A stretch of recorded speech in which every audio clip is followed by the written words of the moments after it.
Hey aspirants, welcome back to my YouTube channel realistic way. और जैसा कि हमने बैंकिंग सीरीज चलाई हुई है, उसमें आज हम बात करने वाले हैं व्हाट इज एनबीएफसीज और नॉन बैंकिंग सिस्टम क्या होता है, क्यों उसकी जरूरत होती है।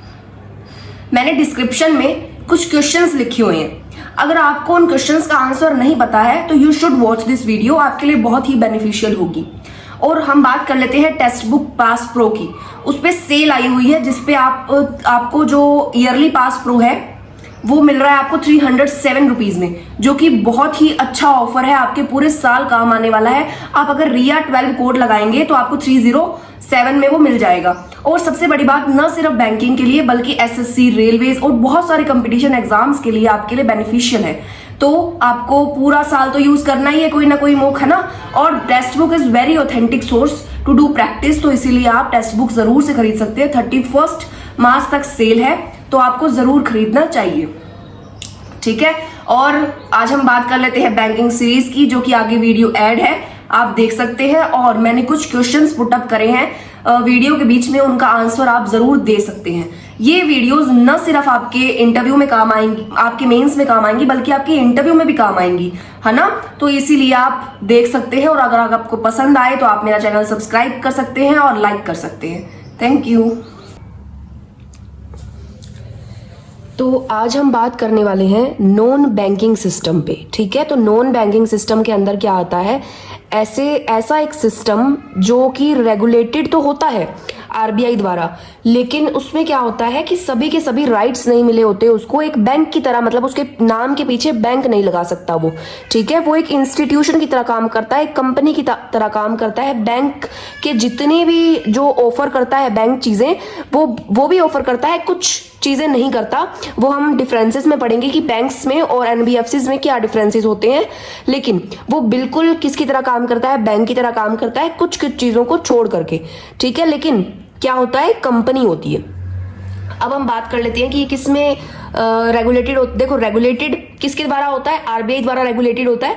लेकिन जो बैंक्स होते हैं वो जो है बैंकिंग रेगुलेशन एक्ट 1949 के अंदर रेगुलेट होते हैं, ठीक है, आरबीआई द्वारा। लेकिन जो एनबीएफसीज हैं वो इनकॉर्पोरेटेड होते हैं किसके अंदर, कंपनीज एक्ट 2013 के अंदर, ठीक है। तो ये एक डिफरेंस होता है रेगुलेशंस में, ठीक है। अब उसके बाद में हम बात कर लेते हैं कि जो बैंक होता है, बैंक, अगर कोई इंसान बैंक ओपन कर रहा है तो उसको एक प्रॉपर लाइसेंस चाहिए, ठीक है, बैंक ओपन करने के लिए। लेकिन एनबीएफसीज के लिए ऐसा नहीं है, क्योंकि क्या होता है कि कुछ चीजें डिफरेंट होती हैं बैंक से एनबीएफसीज की, जो कि उसको अलाउ अगर नहीं, मतलब उसके पास अगर लाइसेंस नहीं है तो भी वो एक बैंक, मतलब एक कंपनी खोल सकता है। अब हम सबसे पहले क्वेश्चन के अकॉर्डिंग चलेंगे और सबसे पहले हम बात करते हैं why there is a need of NBFC. NBFC की हमें जरूरत ही क्यों पड़ी, जब हमारे पास बैंक्स हैं, बैंक्स बहुत सारे हमारे पास, हमने जैसे कल आरआरबीज है हमारे पास, जैसे हमने यहाँ लिखा है, जैसे हमारे पास आरआरबीज है, हमारे पास पेमेंट बैंक है, हमारे पास एसएफबीज है, हमारे पास नियो बैंकिंग। नियो बैंक्स क्या होते हैं, आप मुझे कमेंट में बताना व्हाट इज नियो बैंक्स, ठीक है। तो जैसे हमारे पास बहुत सारे बैंक्स हैं, लेकिन बहुत सारे टाइप के बैंक्स हैं, फिर भी हमें एनबीएफसीज की नीड क्यों पड़ी, क्यों हमें एक ऐसा सिस्टम चाहिए था जो कि नॉन बैंकिंग सिस्टम हो, कि बैंक की तरह काम करे लेकिन वो हो एक कंपनी। तो क्यों जरूरत पड़ी, देखो, क्योंकि अभी भी कहीं ना कहीं हम जो है वो बहुत डिजिटलाइजेशन में आगे बढ़ रहे हैं, जो पूरा का पूरा वर्ल्ड डिजिटलाइजेशन में आगे बढ़ रहा है। लेकिन कहीं ना कहीं हमारा जो सिस्टम है, बैंकिंग सिस्टम, वो अभी भी कहीं ना कहीं पिछड़ा हुआ है डिजिटलाइजेशन के मामले में। अब धीरे धीरे आगे बढ़ रहा है, पेपर वर्क से हम धीरे धीरे एप्स पे आ रहे हैं। जैसे एसबीआई की खुद की एक ऐप बन चुकी है योनो, अब काम जो है लगभग उस पे होने लग गए हैं। तो ऐसे ही हम धीरे धीरे डिजिटलाइजेशन पे आ रहे हैं, लेकिन अभी भी कई चीजों में हमारा जो बैंकिंग सिस्टम है वो बहुत पीछे है डिजिटलाइजेशन में। तो इसीलिए हमें जो है कुछ कुछ चीजों को सुधारने के लिए हमें एक ऐसा सिस्टम चाहिए जो कि अच्छे से काम कर सके, फाइनेंशियल इंक्लूजन को बढ़ावा दे सके। और सबसे बड़ी बात, देखो, हम जब इसमें बात करेंगे, ये हमने बात कर ली कि एनबीएफसी हमें क्यों जरूरी है, लेकिन जब हम बात करेंगे कि पीपल क्यों एनबीएफसी की तरफ जाते हैं जब बैंक्स हैं, तब में इसमें हम प्रॉपरली पढ़ेंगे कि क्यों बैंक्स और एनबीएफसी में डिफरेंस है, क्या डिफरेंस है। लेकिन जब तक हम ये पढ़ते हैं, फर्स्ट क्वेश्चन क्या है, why there is a need of NBFC. NBFC की हमें नीड क्यों पड़ी।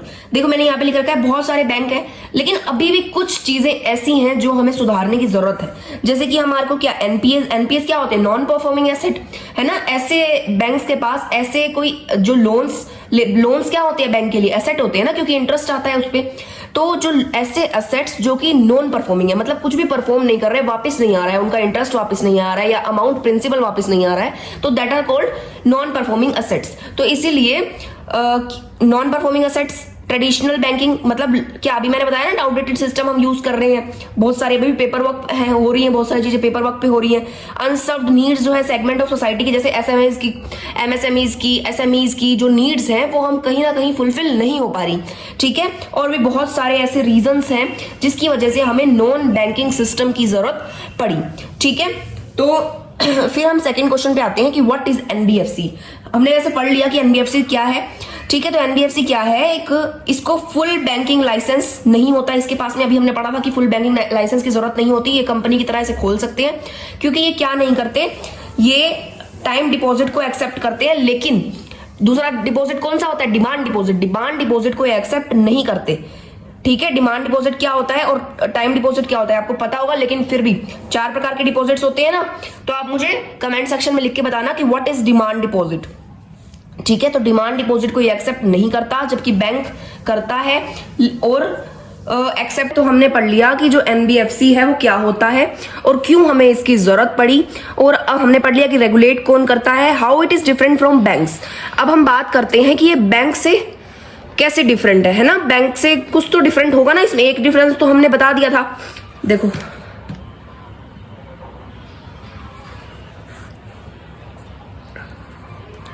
एक डिफरेंस हमने पढ़ा कि बैंक से ये कैसे डिफरेंट होता है। बैंक से ये कैसे डिफरेंट होता है कि बैंक जो है वो रेगुलेटेड होता है किसके अंदर, बैंकिंग रेगुलेशन एक्ट 1949, और ये आता है कंपनीज एक्ट, ठीक है, कंपनीज एक्ट 2013। पहले इसका एक दूसरा एक्ट था पुराना जिसको रिप्लेस करके 2013 बनाया गया था, वो उसका मेरे को बताना कौन सा होता है, वो कौन सा होता था, ठीक है, जिसको रिप्लेस करके हमने कंपनीज मतलब अमेंड करके कंपनीज एक्ट 2013 आया था, ठीक है। उसके बाद में जब हम लाइसेंस की बात करें तो लाइसेंस किसको, इसको नीडेड होता है, इसको नीडेड नहीं होता। अभी हमने पढ़ा था ना कि फुल बैंकिंग लाइसेंस इसके लिए नीडेड नहीं होता, इसके लिए नीडेड होता है बैंक्स के लिए। बैंक्स को तो प्रॉपर लाइसेंस लेना पड़ता है ना, क्योंकि वो प्रॉपर एक्टिविटीज कर रहा है, डिमांड डिपॉजिट भी ले रहा है, टाइम डिपॉजिट भी ले रहा है, लोन्स भी दे रहा है, ठीक है। तो सिर्फ इसमें ये एक अलग बात होती है, और ठीक है, कि ये डिमांड डिपॉजिट नहीं देता है। बाकी और भी डिफरेंसेस होते हैं और हम आगे पढ़ेंगे। डिपॉजिट, अब डिपॉजिट की बात कर ली हमने, डिपॉजिट के बारे में पढ़ लिया था कि ये एनडीटी क्या बात कर रहे थे, ये मैंने NDTL net demand and time liability लिख दिया था, ये छोड़ो आप। टाइम एंड डिमांड डिपॉजिट लेता है, लेकिन ये क्या लेता है, सिर्फ और सिर्फ टाइम डिपॉजिट लेता है, हमने पहले पढ़ लिया था।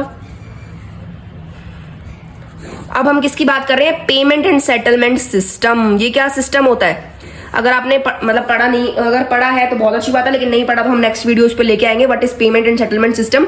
अभी आप ऊपर ऊपर से पढ़ लो कि क्या होता है पेमेंट एंड सेटलमेंट सिस्टम, जैसे आरटीजीएस, नेफ्ट, ये सब होते हैं ना, ये क्या है, ये सब पेमेंट एंड सेटलमेंट सिस्टम के तो पार्ट है, ठीक है। तो पेमेंट एंड सिस्टम का ये पार्ट होता है कि ये अवेल कर सकता है आरटीजीएस और नेफ्ट, लेकिन ये नहीं कर सकता, ठीक है। ये एक और डिफरेंस आ गया बैंक और एनबीएफसी में। और आपने पढ़ा होगा डीआईसीजीसी, क्या होता है ये डीआईसीजीसी, डिपॉजिट इंश्योरेंस होता है ना। जैसे अगर हम बैंक के पास इंश्योरेंस जमा कराते हैं और भगवान न करे कि बैंकरप्ट हो जाता है बैंक, तो वो क्या करता है, डीआईसीजीसी हमें 5 लाख तक का डिपॉजिट देता है। और डिपॉजिट क्या, हमारा जितना भी अमाउंट था, अगर हमारा 5 लाख, हमारा 10 लाख है तो भी हमें 5 लाख मिलेगा, अगर 5 लाख से कम है तो उतना मिलेगा, ठीक है। लेकिन 5 लाख तक का ही बैंक देता, बैंक अगर बैंक में आपका तो प्रोवाइड कराता है, लेकिन डीआईसीजीसी इसको कवर नहीं करता, एनबीएफसी को कवर नहीं करता, ठीक है। और चेकबुक या पासबुक इसके अंदर होती है, लेकिन इसके अंदर नहीं होती। क्यों नहीं होती, क्योंकि हमारा डिमांड डिपॉजिट ही नहीं है इसमें, तो चेकबुक का क्या करेंगे, ठीक है। और एफपीआई, फॉरेन, ये आप मुझे बताना, फॉरेन इन्वेस्टमेंट होता है ना, इसमें कितना होता है और इसमें कितना होता है, ये आप मुझे बताना, ठीक है। बैंक्स में कितना फॉरेन इन्वेस्टमेंट होता है मैक्सिमम, और इसमें एनबीएफसीज में कितना होता है, ठीक है। ये हमने पढ़ लिया कि डिफरेंस क्या होते हैं बैंक्स और एनबीएफसीज में, ये डिफरेंस होते हैं। मेनली क्या क्या डिफरेंस होते हैं, एक तो डिमांड डिपॉजिट और टाइम डिपॉजिट का, कि कौन करता है कौन नहीं करता। एक RTGS payment and settlement system का पार्ट नहीं होता। और चेकबुक तो हम बता सकते हैं, डिमांड डिपॉजिट नहीं है तो चेकबुक कहाँ से होगा, है ना।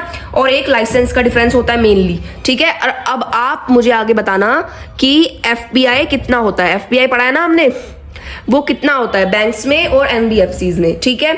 अब हम बात करते हैं, देखो ये सबसे एक इंपॉर्टेंट बात है जो क्वेश्चन मेरे माइंड में भी था और मैं इसको सर्च कर रही थी बहुत टाइम से, कि why people often turn to NBFCs. हम मतलब जो लोग होते हैं वो एनबीएफसीज के पास क्यों जाए लोन लेने के लिए, अगर बैंक्स हैं ज्यादा रेगुलेटेड, बैंक्स रेगुलेटेड है ना, ज्यादा रेगुलेटेड है, बहुत टाइम से चले आ रहे हैं। NBFCs are the new concept, new companies हैं, तो हम उनके पास क्यों जाए, और इतना रेगुलेटेड भी नहीं है तो हम उनके पास क्यों जाए, लाइसेंस भी नहीं है इनके पास में। अगर ये हमारा मान लो कि चलो हम इनके पास टाइम डिपॉजिट भी क्यों रखे, ठीक है। तो देखो मेनली बात ये होती है कि लोग लोन लेने के लिए जो प्रेफर करते हैं वो एनबीएफसीज को करते हैं, बल्कि एनबीएफसीज ज्यादा इंटरेस्ट चार्ज करती है, ठीक है। अगर आप लोन ले रहे हैं, अगर मैं एग्जांपल के तौर पे बता रही हूं, अगर बैंक आपसे 7% ले रहा है तो एनबीएफसी आपसे 9% लेगी।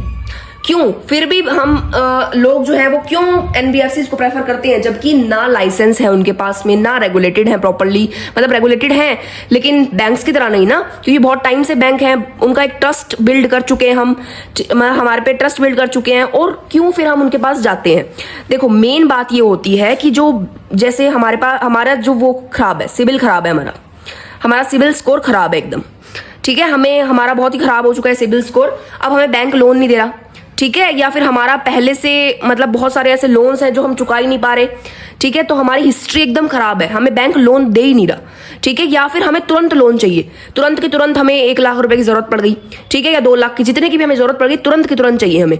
लेकिन बैंक्स के पास जाते हैं तो बहुत सारा पेपर वर्क होता है, बहुत सारी ऐसी फॉर्मेलिटीज करनी पड़ती है हमें लोन लेने से पहले। तो इसीलिए लोग प्रेफर करते हैं एनबीएफसी के पास जाना, एनबीएफसी के पास जाना, क्योंकि ये बहुत ही फ्लेक्सिबल होता है, इनका इतना पेपर वर्क नहीं होता, ज्यादा इनकी क्राइटेरियाज नहीं होते, इनका सिंपल सा ये किसको लोन दे देते हैं लगभग, ठीक है। अंडर सर्व्ड सेक्शंस को तो देते ही देते हैं बिना कुछ क्रेडिट हिस्ट्री देखे, ज्यादा ये ध्यान नहीं रखते। और जो अनरेगुलराइज्ड वर्क होता है जिनका कि रेगुलर वर्क नहीं है, बैंक्स तो क्या करते हैं, आपकी रेगुलराइज्ड इनकम देखेंगे ना कि आप बंदा 50,000 कमा रहा है तो हम इसको इतना लोन दे सकते हैं ताकि ये हमें वापस दे सके। तो बैंक थोड़ा क्या होते हैं, जो पीएसयूज होते हैं वो क्या करते हैं, अपना प्रॉफिट भी तो देखेंगे ना, वो अपने आप को लॉस में थोड़ी, अपने आप को रिस्क में नहीं रख के चलते वो। लेकिन जबकि हम बात करें एनबीएफसीज की, वो अपने आप को रिस्क पे रख के चल देते हैं। वो क्या करते हैं, कस्टमर बेस बनाते हैं, वो अंडर सर्व सेक्शन को तो सर्व करते ही करते हैं, बल्कि जिनको जल्दी लोन चाहिए होता है, फ्लेक्सिबल सिस्टम चाहिए जिनको, और बिना पेपर वर्क मतलब कम पेपर वर्क के वक्त चाहिए, तो इसीलिए जो लोग हैं वो प्रेफर करते हैं एनबीएफसीज के पास जाना। अगर इसके अलावा आपको कोई और ऐसा तरीका, मतलब एक और कोई आपके पास आंसर लगे इस क्वेश्चन का कि मेरे को तो ये लगता है या फिर मैंने तो ये पढ़ा था, तो आप मुझे जरूर से कमेंट सेक्शन में बता सकते हैं। I will read for sure, मेरी भी तो नॉलेज एनहांस होगी ना, तो आप मुझे जरूर इस क्वेश्चन का आंसर दे सकते हैं। और बाकी हमने आज इतना पढ़ लिया, मेरे को लगता है इतना काफी है। ये सभी क्वेश्चंस मुझे लगता है कि बहुत अच्छे थे जो मैं अपनी तरफ से लेकर आई। अगर आपको लगता है कि इन क्वेश्चंस के अलावा देखो एनबीएफसी बहुत ब्रॉड टॉपिक है, लेकिन मेन बेसिक यही लगता है मुझे। अगर इसके अलावा आपको लगता है कि हमें तो ये भी पढ़ना था, तो आप मुझे कमेंट करके बता सकते हैं, मैं कवर करूंगी। पेमेंट एंड सेटलमेंट सिस्टम मैंने ऐसे बता दिया ऊपर से, लेकिन फिर भी हम कवर करेंगे अगली वीडियो में, ठीक है। तो टेक केयर, बाय बाय।